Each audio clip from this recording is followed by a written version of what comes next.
Maglaga tayo. Ito na palampot ko na yung baboy sa pressure cooker. Ilagay ko na yung kamote. Ngayon, ilalagay ko na ang mais. Pressure cooker ko yung baboy para madali lumambot. Nandito na yung kanyang kamote. Ayun, isa na yung kamote ko.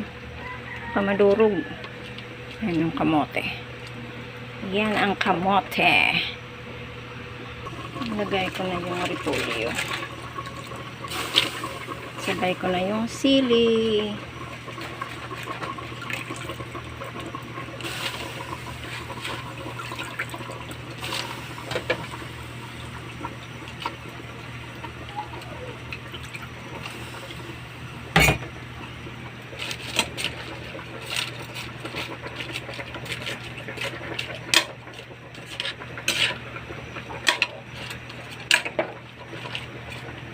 Ilagay ko na rin ito isang pichay bagyo. Ayun, yummy yan sa daming gulay. Pounding.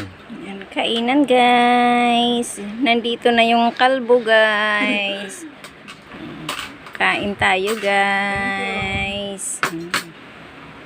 Ayan na siya guys. Pinagbalat ko yung ate ko ng ayun. Feel niya maganda siya. Kasi hindi ako makakagat ng mais. Isa pa?